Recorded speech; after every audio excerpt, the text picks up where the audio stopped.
Hello all, welcome to the Learn Economics. Today we will discuss what is GDP. How do we measure the size of an economy?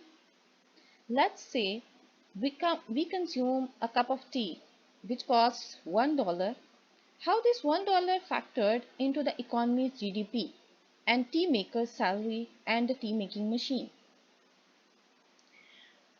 So in fact, most of what's around us is the part of our GDP. It's an important gauge of overall health of the economy. It stands for Gross Domestic Product.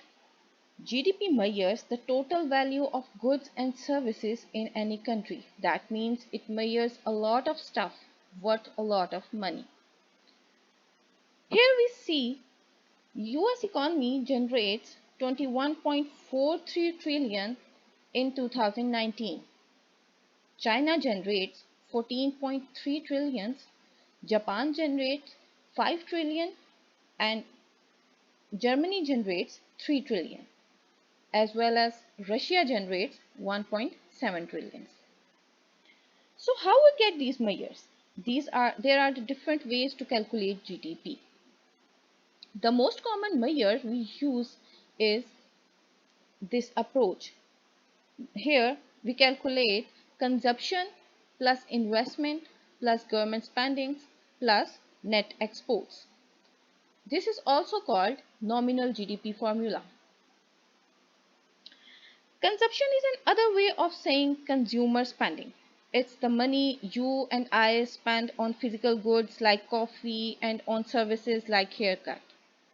In developed economies, consumer spending makes more than half of GDP. The second part of the equation is investment. This measures how much the business spend on things like building, lands, equipments.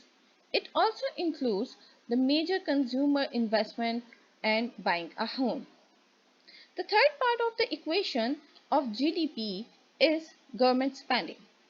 This is the economy's local state of national plus government spendings on things like roads, schools, and defense purposes. Government spendings varies a lot depending on each country's approach to public goods and services. The final part of the GDP we are seeing in the equation is the net exports or exports minus imports. A lot of countries have a negative net exports, meaning they bring in more products than they send out. Countries around the world collect data on these all indicators of consumption, investment, government spendings, and net exports. This makes the GDP a universal measure and a way for a country to stack up against one another.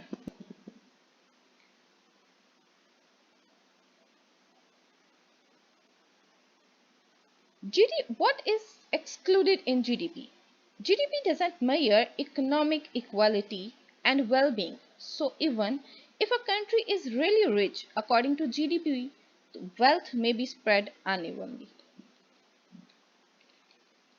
GDP also excludes unpaid work like volunteering for charity or childcare. It doesn't factor in cost of like pollution or illegal activities. Some experts have come up with alternative measures of GDP that measures overall happiness of quality of life. But so far, none of these have stuck. Thanks for watching. Happy learning.